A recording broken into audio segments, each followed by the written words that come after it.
human achievements, goal setting, hard work, and dedication have been proven to be some of the elements towards success. The journey of remarkable individuals with lasting impact on the world are often filled with manifold stories, but through determination, they build their lives and make extraordinary contributions. Join me on the story of a trailblazer in business and philanthropy, Aiboje Ig Mokwede, a lawyer turned banker who has done well for himself, made an indelible mark within the banking sector, and has continued in his ambition of touching lives within Nigeria and across Africa. Aiboje Ig Mokwede.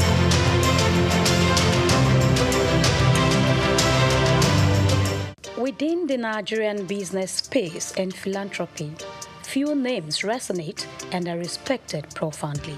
Such is Aiboje Ig Mokwede.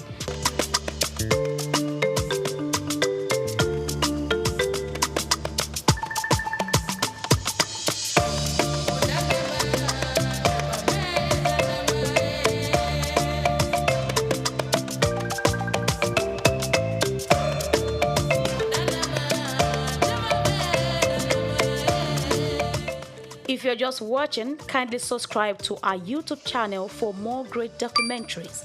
Like, share, and comment. Known as a successful business mogul, banker, investor, and a philanthropist who cares about making difference, Ig Mokwede's story is one of hard work, creativity, and a desire to drive positive change across Africa. Born to civil service parents on September 24, 1966 in Ibadan, Oyo State, Nigeria, he hails from Sabongida Ora, Edo State. Aiboje spent his formative years with his parents in Lagos, where he had his primary education at St. Saviour's School.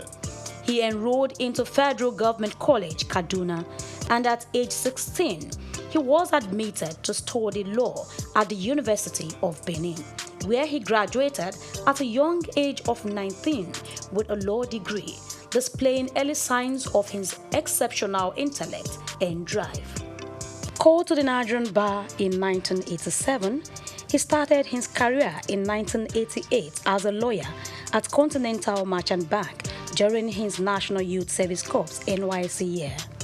In 1991, he joined Guaranty Trust Bank PLC, GT Bank, where he rose to prominence as an executive director. His big moment came in 2002 when he led the acquisition of Access Bank, turning it from a small regional bank into a big player, a banking powerhouse in the industry.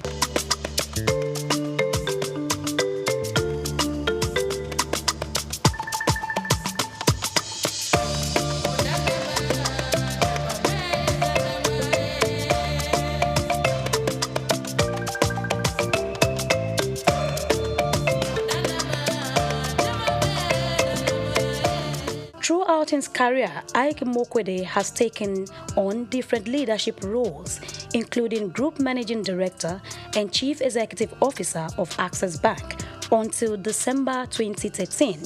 He later became President of the Nigerian Stock Exchange and retired in 2017, but remains on the National Council.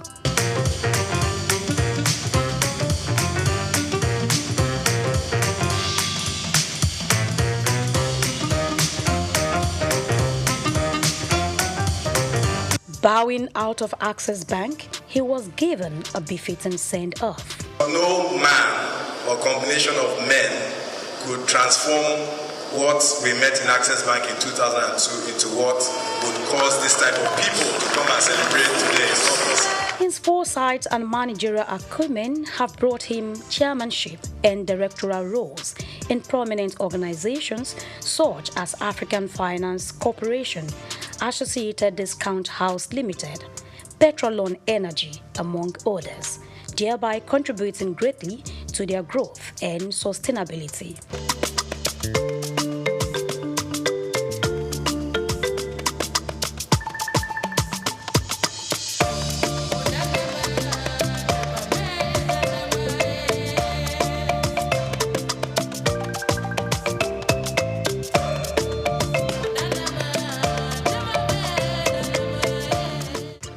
Hard work, they say, pays. Aigboje Mokwede's hard work earned him many awards and honors. He received the National Productivity Order of Merit Award in 2009, conferred with Commander of the Order of the Niger CON in 2011 by the then President of Federal Republic of Nigeria, Goodluck Jonathan, during his administration for contributing to banking and finance. As a visionary leader, he was installed into the E&Y World Entrepreneurs Hall of Fame in 2011 as the EY West Africa Entrepreneur of the Year and named African Banker of the Year in 2013. These amounting to how much others values his leadership and ideas. He got honored by Chartered Institute of Stockbrokers of Nigeria. Beside his work, Aige Mokwede also gives back to society. This philanthropist is involved in efforts to improve governance and healthcare across Africa through his Aige Mokwede Foundation, making a positive impact on people's lives.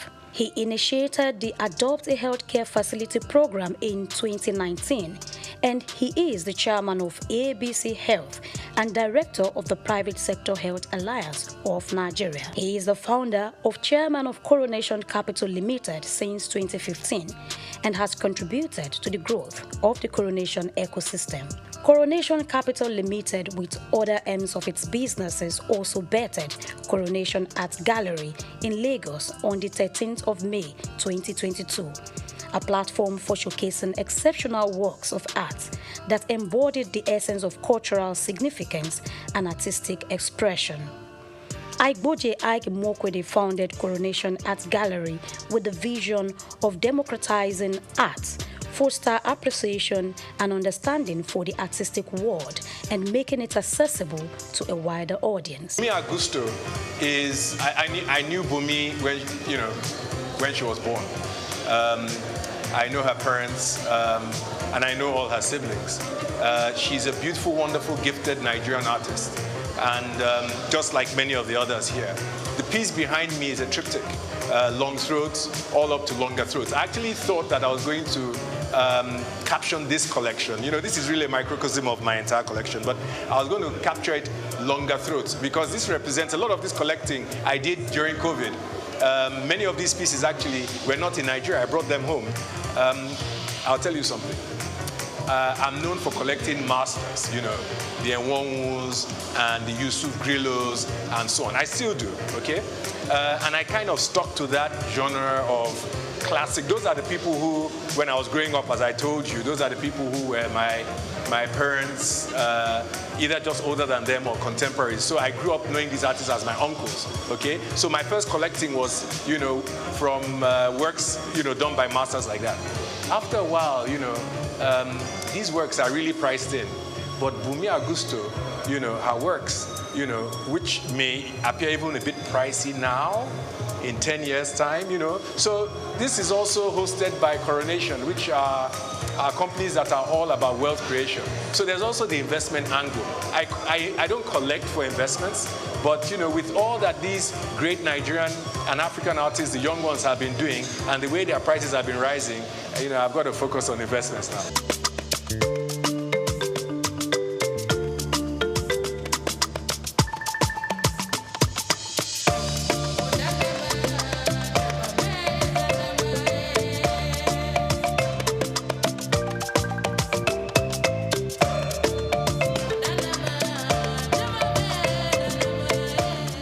Collaborated with the Nigerian Civil Service to digitalize work processes and public service delivery in October 2021. Recognizing 43 public servants at the 2022 Civil Service Award ceremony on behalf of the Aige Mokwede Foundation, with an encouragement of cash prize worth 500,000 naira for each awardees. It is my understanding that annually 43 public servants will be recognized in this fashion. And so, with effect from the 2022 Civil Service Awards ceremony, on behalf of the Aige Mokwede Foundation, we will be putting an endowment with effect from this award session, whereby each awardee receives a cash prize of 500,000 naira.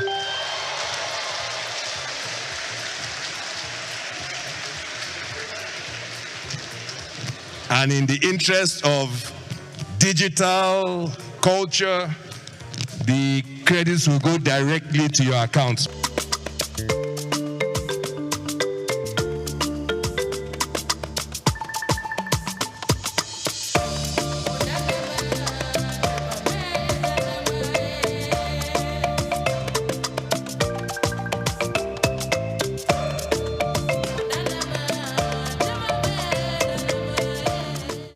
Among his many certifications, affiliations, and fellowships, Ige Mokwede holds Triumph MBA from the London School of Economics, New York University, and HEC Paris.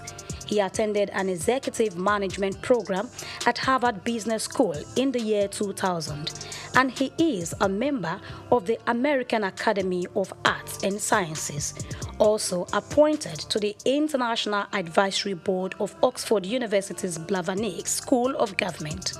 Ige Mokwede is a honorary fellow of the Chartered Institute of Bankers of Nigeria and had received an honorary doctorate of science from Olabisi Onabanjo University in 2018. Also honored by Chartered Institute of Stockbrokers of Nigeria last year in a groundbreaking ceremony. If the operators of our markets, of a nation's capital markets, are properly resourced in terms of skill, capacity, and conduct, nothing can stop that nation and its citizens from leaving the tarmac and moving from third world to first world. Nothing can stop it. The correlation between the advancement of financial markets and the advancement of national economies is perfect. It's not almost, it is perfect. And so, you understand why I have tied myself to the future of this market and why I have tried from the very word go that my voice was heard to get the public sector and the elite within the private sector to understand that we cannot ignore this market. Aiboje is the first African co-chairman of the Global Business Coalition on Health and chairman of the Friends of the Global Fund, Africa. The business mogul has made significant donations to the Global Fund. He is the vice chairman of the Global Citizen Nigeria and creator of the Nigerian Solidarity Support Fund. There is always a story, or say many stories, behind every success, and this Ige Mokwede has shared in a book called Leaving the Tarmac, Buying a Bank in Africa, Red Door 2020. In it, he talked about how he and others turned Access Bank into a major success, showing his determination and vision. On a personal note, I think the first thing is that I left Access Bank. I retired as CEO in 2013, and I knew that I needed time off just to recharge my battery, so to speak. I didn't think I would have more than a year and a half before my perpetual motion character, kind of took over once again. And so I wanted to use that period as productively as possible. So I had a year and a half, and what better to do in a year and a half, than write a book. And for me, it was an opportunity, for posterity to tell the story to my children in a structured sense, because before then, I just hadn't had the opportunity to sit down with my kids and say, this is what I did today, or this is what I did yesterday, and these are the highs and the lows of this journey. Herbert and I went through a hell of an experience between 2002 and 2013, and for him that experience has continued. We learned so much, we were exposed to so many things. We had really, really great mountains that we climbed. We scaled some pretty high heights and so on. In a sense, it would be very selfish of us to, lock this up in a box and not share it with others, because I think our experience, can be used by any other person who has an ambition to go out there and do, whatever it is they seek, whatever it is they dream about. And so the notion of writing for posterity and recording this period in my life, and probably more important, the notion of preparing a way for others, you know. Those are the things that drove me to write the book. Ige Imokwede, former managing director of Access Bank Group, returns to lead Access Holdings, replacing Abubakar Jimo. His return after a decade aims to realize the shared vision of the late co-founder, Herbert Wigwe. Access Holdings PLC, trading under the Access Corp ticker on the Nigerian exchange, began to feel Igboje's progressive impact as its stock value increased by 1.52% following his appointments as chairman. Igboje Ige Imokwede is back again. Ige Imokwede is married to Ofovwe Ige Imokwede and has 4 children, namely Ohiozoje, Aima, Morenike, and Renown. He has been able to balance his family life with his professional achievements, setting an example as a leader and role model to many. He is an ordained minister of the Promised Land Ministry. In the annals of Nigerian business history, his story stands out, showcasing the power of vision, perseverance, and giving back to the community. From his humble beginnings to global recognition, he inspires others to dream big and make a difference. His legacy remains as he continues to make strides in business and philanthropy.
I was born on the 16th day of October, 63 years ago.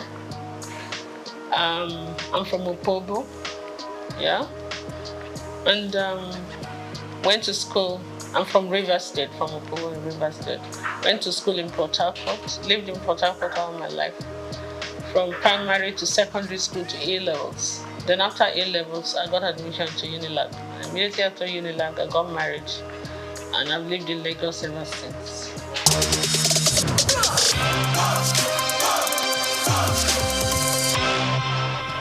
Well, it was fun for us because me and my husband were very young. My husband was 25, I was 21 and all that. But we learned on the job. We were friends. We were friends for 3 years when I was in Unilag, university. And we came out, we got married. So we're like children that just got married. But I had my parents. My parents were his very good friends. So when I get naughty, he would report me to my parents. When I didn't know these kind of duties were demands of somebody's wife, they would tell me this is my responsibility. I'm like, no.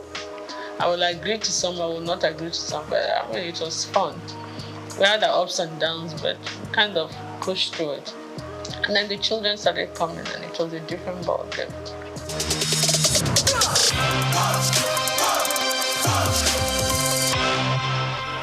You know, when you come from that kind of family, it's like part of your system. You don't really regard it as anything anymore. But sometimes I get the shock of my life because there was a time my in-laws came to Opobo for one ceremony, and I saw the king, and he gave me a hug and he gave me a pic, and they were like, "Whoa, the Upper Benin won't even shake your hand, as a woman." I'm like, okay. I mean, it's the same family, you understand? So we're used to that. I think we take it for granted, but maybe some other people say, "You must call me a princess, you must call me that." I'm not into all those kind of things. I'm not at all. I've never been. So I can't start tomorrow. But great King Jaja of Opobo, my great-great-grandfather. And my children, when they studied it in school, they went to Corona school.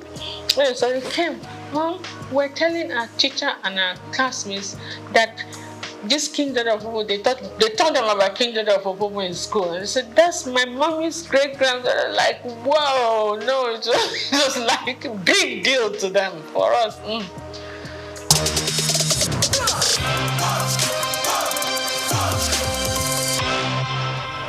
Absolutely, upbringing and my personal choice too, because you could be brought up one way and choose to go another way. You understand? One of my philosophies in life is like this: you're not the tallest in the world, you're not the shortest, you're not the prettiest, you're not the ugliest, you're not the richest, you're not the poorest. Of course, get with it. Do you understand? If you're looking for beauty, there are more beautiful women than you. So if you're looking for ugly, there are uglier women. If you're looking for tall, you're looking for it. So what is it? You understand? You didn't come into this world with anything. You're not going to go with anything. So just be grateful to God for whatever you have or whatever you are.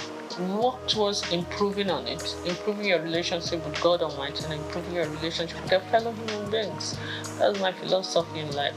So what's the point of carrying all the air and chips on your shoulder? It makes life heavier for you.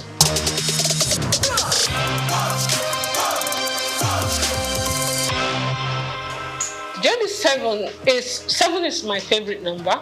It's a number for perfection, and I was born on the 16th of October. My star sign is Libra. We're always looking for perfect balance in everything. It's just an influence from the horoscopes, I'm told. But J is my husband's name, D is my name, and 7 is my favorite number. Lazy way of forming the name of a company, isn't it? So I did, and it stuck. And I knew I was going to go into couture, so that was it. Easy.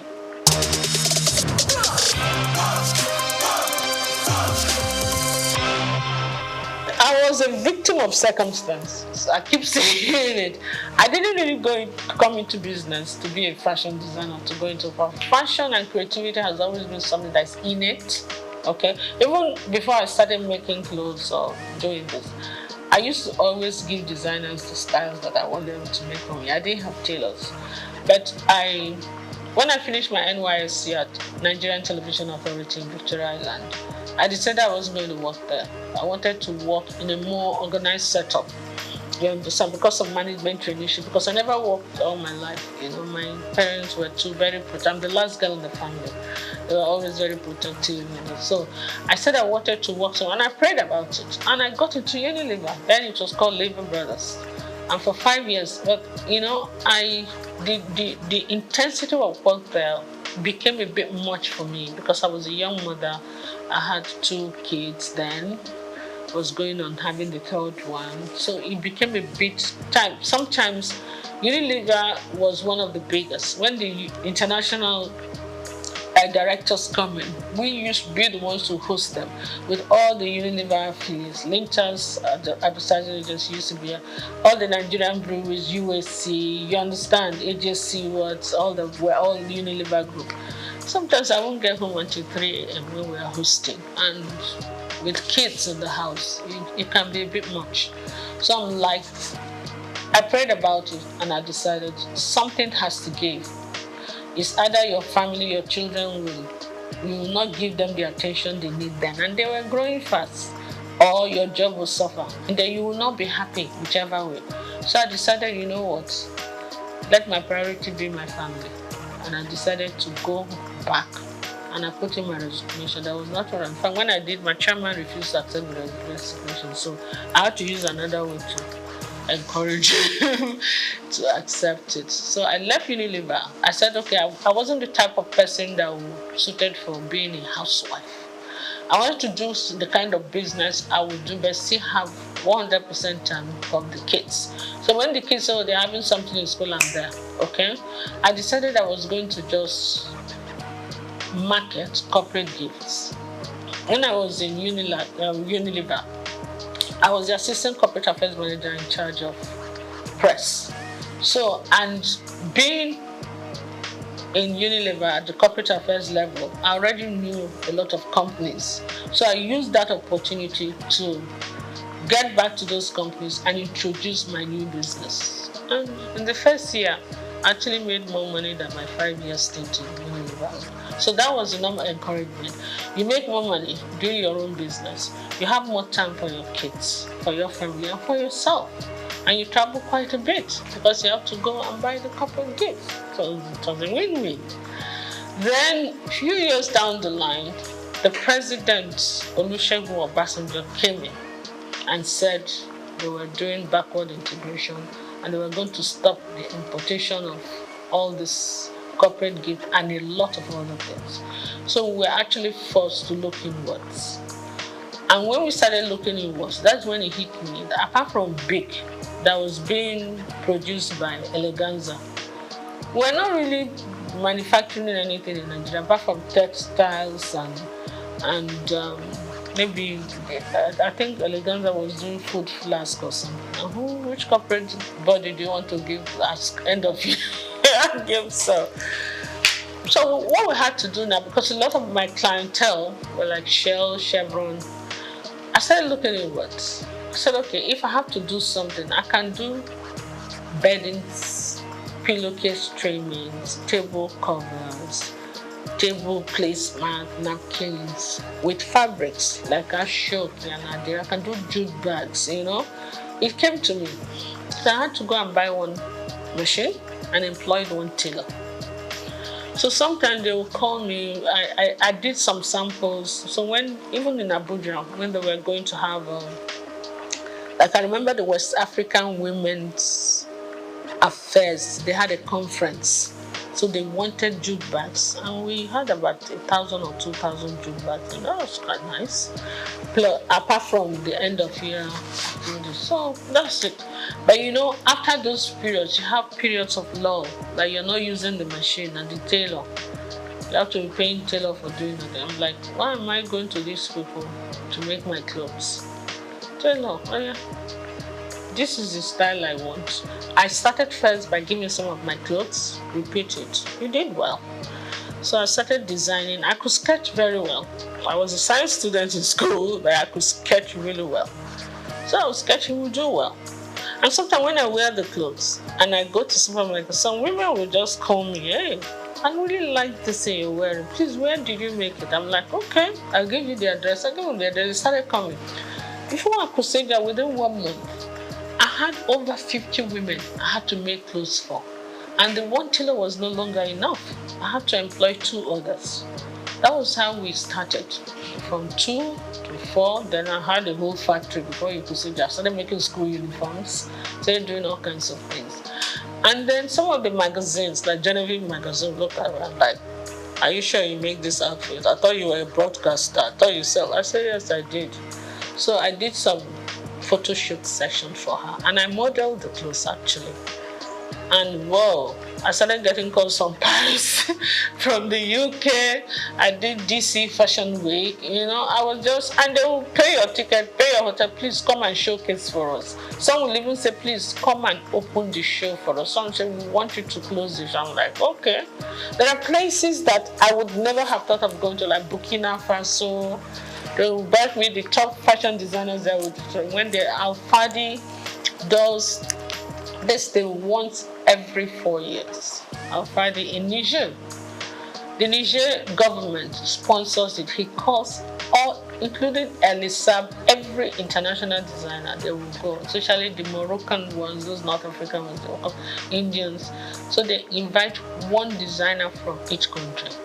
So they used to call me to come because of what I used to work a lot with Ankara and Ashok, and I do international acclaimed, how would I put it, couture outfits with Ankara, big hats, funny looking, structured clothes and all that. So that was how it went, And I did all the magazines. I've won all the awards. So after a while, I started thinking of concentrating on exports. In the process of doing that, my husband took ill. After 2 years, we lost him. So when I came back home, I gave a lot of things a lot of thought. My kids were still in school. My daughter got married. She was in Australia already.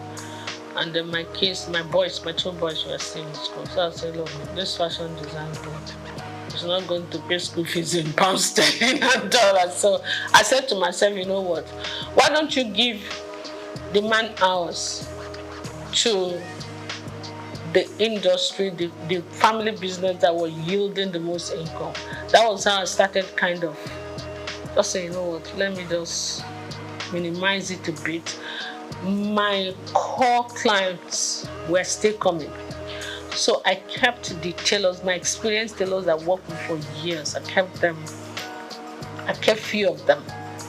And I kind of cut down on that business. I said, you know what, let me just go and face the family business and do this for the people who really know what I'm doing. And word of mouth goes. So I'm still doing that, but my priority is really not that,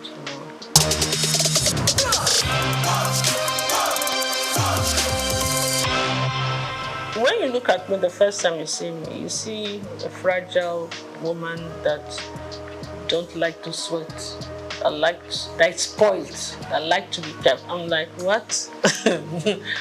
Absolutely not. My husband didn't want me to do anything. He just felt he wanted to spoil me. I said, that's not how to love me at all. Please. It's either you kind of understand the person I am. I'm a very creative mind. This mind has to keep working, or I'll make life miserable for you, What I will advise, even women who are willing to work, you don't even do one job. You must get at least more than 2 streams of income. Otherwise, you will not make ends meet. That is the truth of today's world. You understand? Then those ones that want to be kept, no matter how wealthy your husband is, wealth is not static. Some people start today. When they retire, everything goes downhill. Some people mean well. They love you. They want to take care of you. But nature calls. They part ways. Some marry other women. Some leave. Some die. You understand? So anything can happen. I will advise them, everybody, try to be as independent as you can. Financially independent. I think you actually earn more respect when you do that. And then also, when things don't work out too well for the husband, no matter how rich you are, you don't have to put him through too much stress. You can take care of yourself, you take care of him, you encourage him, but let him not feel that the world has come to an end. A man feels happy when he knows that his back is covered, even when he's not making it. You understand? It doesn't make him lazy. It makes him very grateful. Yeah. So I will advise everybody, get something doing. Do something that will enable you to earn good income if you can. Do something that you also enjoy doing.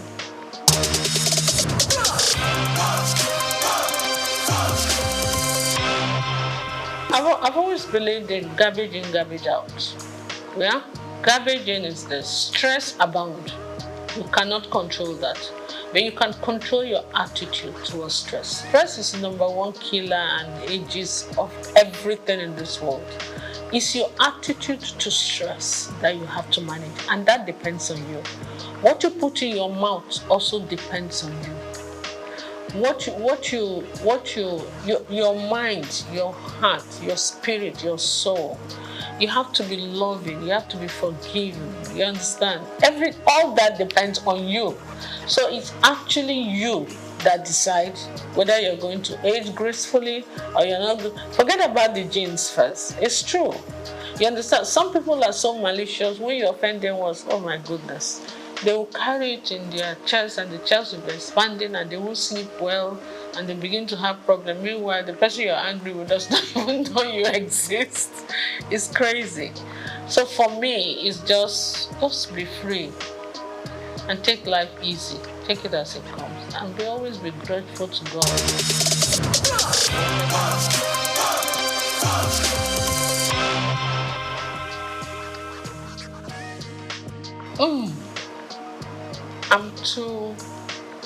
I'm too honest and straightforward. It's either I will be killed immediately, or because I will tell you the truth, no matter who's asked is God. I don't think I can play politics. I'm not a politician at all. I am a very straight shooter. I will tell you to your face when you're doing stupid things. That was my relationship with my mom, my dad, my husband. So most times, I'm the last girl in the house, so maybe when they were disciplining the first ones, by the time they got to my turn, they were a bit tired. So we could talk to my parents anyhow.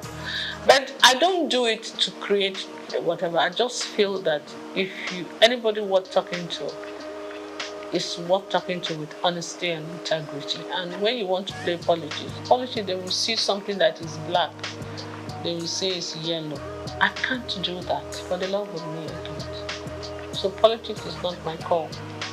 And because of that, they will not allow your creativity to come out, your sincerity. What's the point?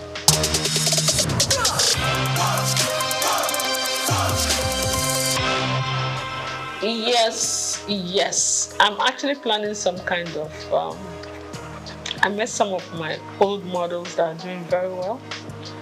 And when you deal with a lot of these girls, some of them have traveled with me to Niger. Sometimes they'll tell you, bring 2 of your models. Some of them, we have very good relationship. We're going to do a reunion one of these days. It will be fun.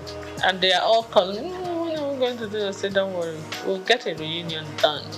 Because we need to revisit the fashion industry, see how things are going. They're doing well. The new ones are doing well. And I just pray that the environment will not discourage them,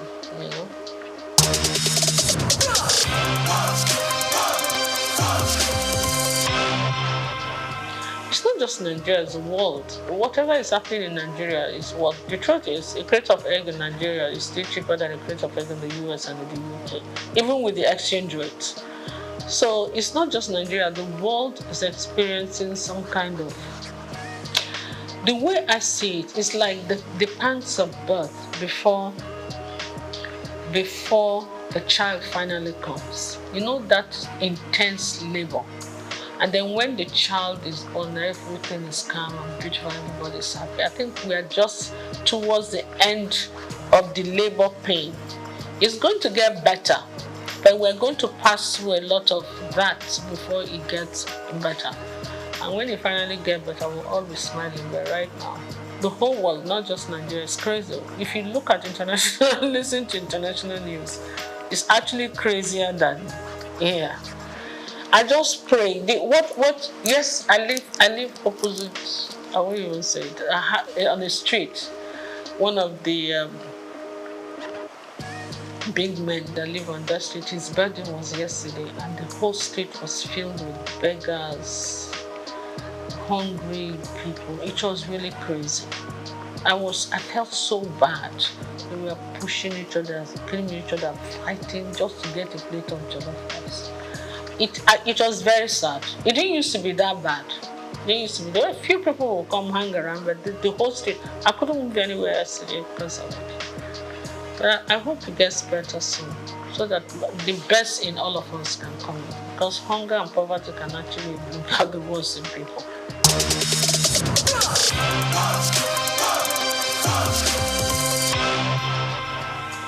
Naturally, yes. I have an NGO that I do. What I do, I take girls, young girls that are not able to complete school because of poverty, and I educate them. You understand? I try to pay school fees, help people. I believe in education a lot. Yeah, because I don't believe in giving you the fish. I believe in teaching you how to fish. I have few of them from my place come stay with me. Some of them are able to stand the discipline. Some of them are not able. So the ones that are able to stay, they stay and they do very well. Some of them I train from a distance and they do well. So I've had university graduates, I have the levels, I have all kinds of things. That's what I do.